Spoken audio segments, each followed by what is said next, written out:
안녕하세요. 오늘도 사연 살롱을 찾아주셔서 감사합니다. 결혼한 지 이제 1년 된 부부입니다. 아들 둘 있는 집에 둘째 아들이랑 결혼했어요. 남편은 직장 다니고 저는 엄마가 하시는 사업체에서 일을 하고 있습니다. 남편이 효자이긴 해요. 결혼 전엔 그 모습조차 사랑스러웠어요.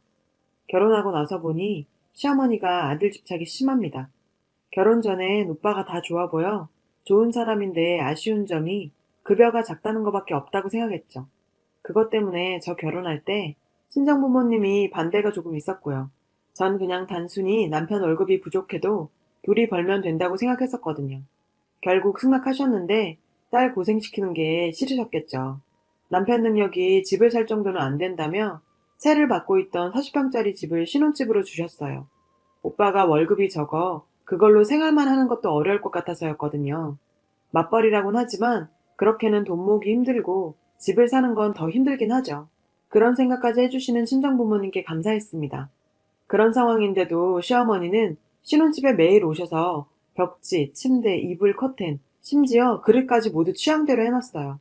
그런 상황이 불편하긴 했지만 제가 인테리어 쪽에는 관심이 없어서 그것까지는 괜찮았어요. 하지만 그런 일들이 모든 일의 전조증상일 거라고는 생각하지 못했습니다. 문제는 당연히 또 있었죠. 저희가 집에 없을 때도 오셔서 남편 밥 해주라며 야채, 고기, 과일 등등 냉장고에 가득 채워두고 가세요. 장을 봐주시니 처음엔 고마웠죠. 근데 남편은 집밥을 먹을 시간이 많지 않아요. 저희는 맞벌이 부부고 퇴근 시간도 제가 늦을 땐 저도 집에서 밥을 안 먹죠, 당연히. 제가 어릴 때부터 부모님이 검소하게 사셔서 그런지 저도 음식 함부로 못 버리는데 이건 정말 너무 스트레스였어요. 집에 냉장고 2대가 있는데 본인 입맛대로 다 챙겨놓고 왜 이렇게 음식이 안 줄어드냐고 잔소리는 늘 하시고 냉장고는 주기적으로 청소를 해도 매번 썩은 음식들이 나오는 거예요.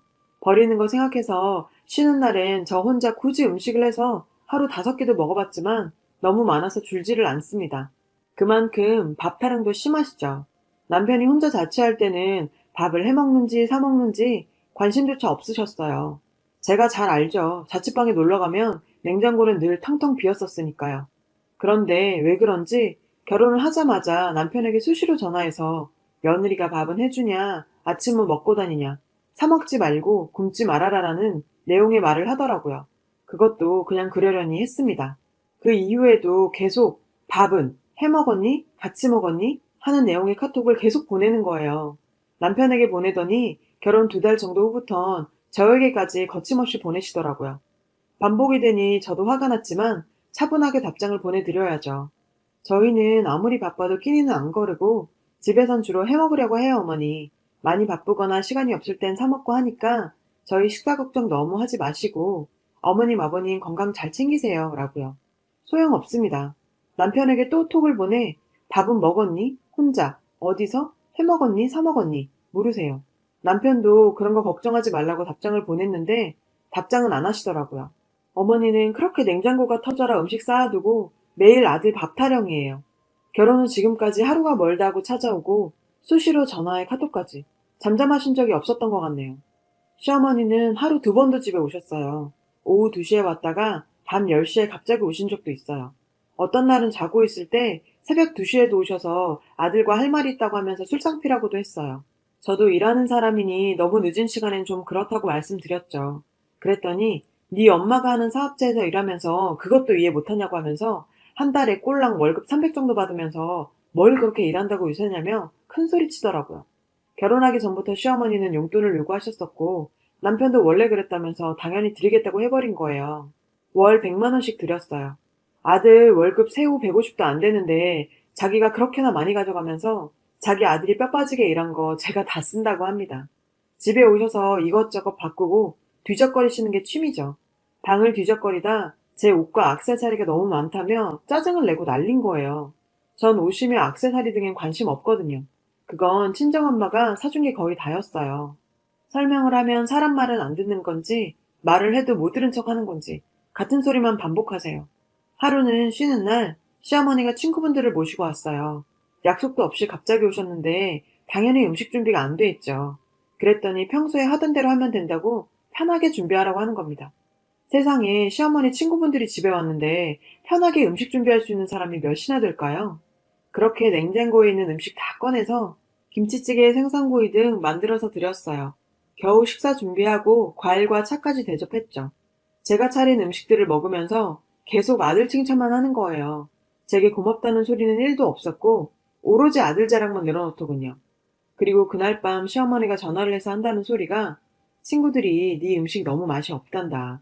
나물무침도 하나 잘 못하는데 네 아들 밥 얻어먹기는 글렀다. 이랬다는 거예요. 어쩜 그렇게 사람들이 끼리끼리 놀까요? 그 말을 듣고 정말 할 말이 없더라고요. 전 그날 저녁부터 몸살이 와서 직장도 못 갈 정도로 아파서 누웠어요. 다음 날도 그렇게 누워있는데 시어머니가 남편한테 전화를 하더라고요. 시댁 술자리가 있으니 오라면서요. 남편은 흔쾌히 간다고 했고요. 그 소리를 듣고 열이 받아서 남편에게 나 아픈 거 몰라? 지금 내 몸 하나 추스리지 못하는데 어떻게 거길 간다고 할 수 있어. 그렇게 가고 싶으면 너 혼자 가. 라고 했어요. 그랬더니 남편은 뭐 죽을 병도 아닌데 못 갈 이유가 뭐냐고 하면서 엄마도 혹시 네가 안 온다고 하면 나 혼자 오라고 했다면서 혼자 갔어요. 그러고 보니 저번 제사 때도 자고 가라 그래서 남편이 저 다음날 일찍 일 가서 안 된다니까 아들만 자고 가라 했거든요. 몸이 아프니 더 안 좋은 일들이 떠오르고 너무 서럽고 서운하고 정말 이 사람도 연애 때 내가 알던 그 사람 맞나 싶었죠. 그리고 시아버지 어디 갈 때 꼭 태워달라고 하십니다. 첫째 아들도 있는데 꼭 남편한테 그래요. 어느 날 시댁이랑 밥 먹기로 했는데 갑자기 시아버지가 모임 있다고 하셔서 시어머니랑 셋이서 먹으라고 했었죠. 집에 일찍 오라고 해서 갔더니 시아버지 모임 가는데 태워다 달라는 거예요. 걸어서 15분이면 되는 거리를요. 밥 다 먹고 집에 가려는데 시아버지 모임 끝나고 집에 올 때도 데리러 오라고 하셨어요. 그래요. 부모님 어디 모셔다 드릴 수 있죠. 근데 매번 어떻게 출타하실 때마다 전화를 하시나요? 어쩔 수 없이 시아버지 모시고 왔죠. 남편이 쉬는 날은 어김없이 전화가 와요. 네 아버지 어디 가는데 태워다 줘라. 운전하고 가시면 되는데 아버님도 꼭 둘째 아들한테 저렇게 집착하는 것 같아요. 남편도 짜증내면서 할 거 다 해주고요. 쉬는 날 저렇게 불러대서 결혼하고 저랑 데이트도 한 적이 없어요. 정말 이럴 거면 장가는 왜 보냈는지. 그러다가 일이 터졌어요.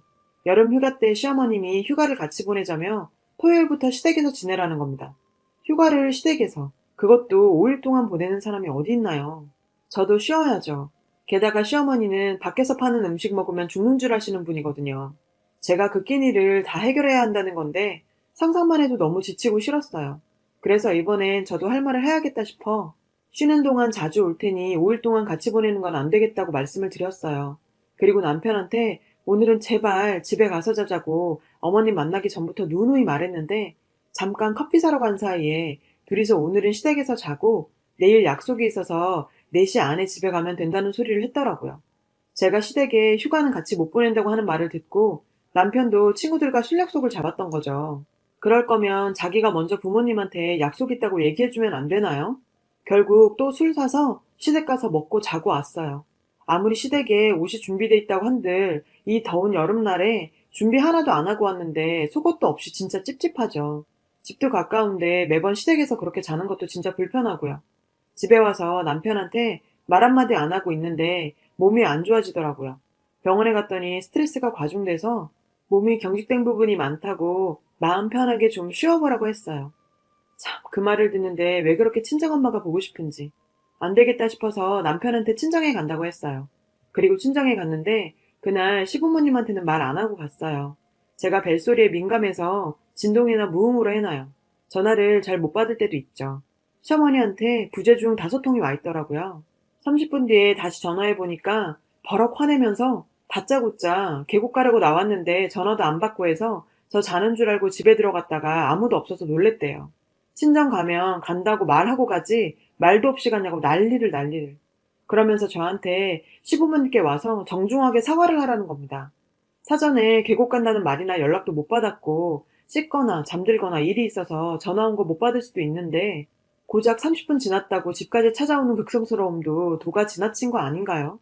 평소엔 아들한테 연락도 그렇게 잘하면서 그럴 땐 저한테만 연락해서 왜 그렇게 들들 볶는지. 아들은 30년 키워서 며느리들이고 이제야 효도받으면서 왜 이제 막 시집온 며느리에게 30년 키운 아들만큼의 효도를 바라나요? 진짜 해도 너무하지 않아요? 저는 사과하고 싶지 않았어요. 제가 누구 때문에 아팠고 왜 친정에 갔는데요. 그리고 한 달 후 시어머니 생신날이 됐죠. 저희 집에서 음식하고 생신상을 차려 친지분들도 모셨고요. 시댁 어른과 형제들이 다 모인 자리에서 또 아들 자랑을 늘어놨어요. 뭐 그렇게 자랑할 게 있을까요? 제가 다 얼굴이 화끈거리더라고요. 거기까지만 하면 괜찮았는데 제가 친정에 가 있던 얘기를 꺼냈어요. 말도 안 하고 친정에 간 제가 시부모님께 사과를 해야 하는데 절대 안 하고 있다고 하면서 제 욕을 거침없이 해대더라고요. 시댁 식구들 다 둘러싸인 곳에서 정말 공포영화의 한 장면처럼 소름이 끼쳤어요. 그래도 어른들 계시니 조용히 얘기했죠. 말 안 하고 친정관계 사과까지 할 일은 아닌 것 같아요, 어머니. 그리고 저 남편한테 얘기 다 하고 갔어요. 남편한테 전화해보시지 그러셨어요. 저랑 회의를 여기서 왜 그러세요? 했죠. 그랬더니 그 자체는 사과할 일은 아닌데 전화도 안 받고 놀라서 집까지 찾아갔지만 없었다. 그건 분명히 제가 잘못한 거라고 하더라고요. 그때 평소 과묵하시던 큰어머님께서 아니 엄마가 보고 싶으면 친정에 갈 수도 있는 거지. 그리고 몸이 안 좋았다며. 엄마가 많이 보고 싶어서 간 거겠지. 지 남편이나 시댁이 잘 보듬어줬으면 그렇게 서운한 마음으로 친정에 갔으려고. 우리도 시집와서 친정엄마 많이 보고 싶지 않았어? 그렇게 말씀하셨어요. 어른들도 고개를 끄덕이셨고요. 그 상황에도 시어머니는 멈추지 않고 약속을 지키지도 않았고 말도 없이 친정에 간 게 잘못한 거라면서 말도 안 되는 얘기를 했어요. 시어머니는 그런데 시아버지가 화가 났으니까 저보고 사과하라고 한 거라고 앞뒤 안 맞는 얘기만 하더라고요. 가족이니까 가족인데 이 말만 하면서 그냥 사과하라고요. 제가 말을 듣지 않자 결국 시어머니의 속마음을 꺼냈어요. 우리 아들 혼자 두고 그렇게 가면 끼니는 누가 해주고 빨래는 누가 하냐며 그게 네 잘못인 거라고. 아들 걱정을 미친 듯이 쏟아내더라고요. 그중엔 당연히 제 걱정은 하나도 없었죠. 그러면서 뜬금없이 예전에 친구들이 왔었는데 제 시금치 무침도 제대로 하나 못한다고 해서 자기가 얼마나 창피했는지 몰랐다네요. 저 없을 때 아들 밥 누가 하냐 끼니 걱정하더니 우리 아들 밥도 잘 못 얻어먹는다고요. 결국 쌓여있던 분노가 폭발했어요. 어머니, 시금치. 제발요 좀. 전 이제 시금치도 싫어요. 제가 아들 종으로 보이세요? 집안에 종 하나 들여놓으신 거예요? 정말 하루가 멀다고 집에 오시고 쉬는 날마다 불러서 시댁 가서 자고 그렇게 아들 자주 보시고 이런 종도 부리는데 그게 모자란가요? 그럼 아들하고 평생 같이 사세요. 아니 이 땡땡년이 시댁 어른들 계시는데 밥을 잘못 먹었나? 미친 거 아니냐? 라더니 제 머리끄댕이를 잡았어요. 남편이 뭐 하는 거냐고 떼어놓자 시어머니가 엉엉 울기 시작했어요. 아, 누가 울어야 하는 건지. 그러자 남편의 본 모습이 나타나더라고요. 무슨 모자가 쌍으로 본 모습을 보이나요? 시어머니를 꽉 안아주면서 저를 악마 보듯이 쳐다봤어요. 야, 너 너무한 거 아니야? 엄마가 잘못하면 뭘 그렇게 잘못했어? 다 우리 잘 되라고 하는 거지. 소녀 같은 우리 엄마한테 뭐 하는 짓이야? 라는 말을 듣는 순간 저는 결혼으로 묶여있던 모든 걸 내려놨어요. 야, 이 미친 땡아. 지금 이 상황이 파악이 안 돼? 네 엄마가 하는 짓이 정상이라고 생각하면 평생 네 엄마랑 지내. 이 집은 내 집이니까 네 옷이랑 몸만 나가면 되는 거야. 미저리처럼 집착하는 네 엄마하고 오손도손 손잡고 살아. 그러자 시어머니는 왜 이 집이 네 집이냐며 자기 아들 집이라고 하는 거예요. 그래서 제가 크게 웃었죠. 그 아들의 그 엄마네요. 그렇게 착하신 아드님이 엄마한테 사기를 쳤나 봐요. 정확하게 다시 한번 말할게요. 이 집은 친정 부모님이 사위가 돈 없다고 내주신 거예요. 아드님이요. 자랑할 거 하나도 없는 능력 없는 빈털털이에요. 그렇게 못 믿겠다면 그 귀하고 귀한 아드님한테 물어보세요. 했어요. 시어머니는 남편에게 이게 어떻게 된 일이냐며 네가 돈 모아서 집 샀다고 하지 않았냐고 울면서 소리쳤어요. 시댁 어른들이 웅성거리시더라고요. 그렇게 아들 자랑하더만. 이런 얘기 들려.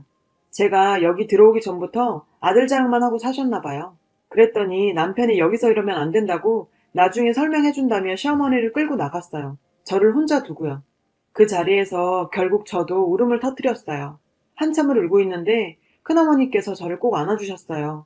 그동안 고생이 많았다고 하면서 다른 어른들도 제 어깨를 토닥여줬어요. 큰아버지는 네 시어머니 원래 유별났는데 결국 일이 터진 거라고 하면서 자신들이 미안하다고 하셨어요. 그래서 제가 정말 죄송하다고 말씀드렸죠. 시댁 어른들이 왜 제게 미안한가요? 어머님, 아버님, 남편이 희한한 거죠. 그런 꼴 보여드려 제가 죄송하고요. 한 번은 터졌어야 할 일인데 그게 친지들 앞이라 참. 시어머니는 그렇게 친척들 앞에서도 체면치레 하던 사람인데 아들 능력 다 까발려졌으니 어떻게 보면 더 속 시원한 일일 수도 있겠고요. 그렇게 큰 파도가 지나갔어요. 그리고 3개월 후 남편과 이혼했어요. 그런 상황을 다 본 시댁 친척들도 저한테 찾아오셨고 말리셨지만 큰어머니만큼은 제 생각대로 하고 살라며 네가 더 답답할 일은 만들지 않는 게 좋겠다고 하시더라고요. 그래도 앞날은 잘 생각하라고요. 몇 번 뵙지도 않은 분인데 참 고마웠습니다. 저런 분이 제 시어머니였어도 결혼하고 이렇게 살았을까요? 누구 말처럼 전 정말 이제 시댁 시자 들어가는 시금치도 안 먹거든요. 상황 파악이 제대로 안 되는 건지 머리가 안 돌아가는 건지 시어머니가 이혼 소송한다면 난리를 쳤지만 남편이 재산 분할할 것도 없고 변호사 비용이 더 많이 든다며 말렸다고 하네요. 친정 부모님도 이렇게 될 거였으면 자식 없을 때 결론 지은 게 오히려 더 잘 됐다고 저를 위로해 주세요. 많이 죄송하고 면목도 없지만 엄마 회사를 더 잘 도와드리면서 이제는 제가 하는 일에 더 집중할 생각입니다. 남편과 헤어지고 여러 일들도 처리하느라 이런 생각도 못하고 살았는데 이렇게 글 쓰면서 제가 더 바보 같았다는 생각이 드네요. 여행도 다니고 못 만났던 사람들과도 만나고 제 인생 더 즐기려고요. 제 얘기 읽어주셔서 감사하고 욕 말고 새로 시작하는 저한테 응원 주세요. 여러분, 사연 댓글에 응원과 현명한 조언 부탁드려요. 좋아요와 구독은 저에게 큰 힘이 됩니다. 오늘도 좋은 일 가득하세요.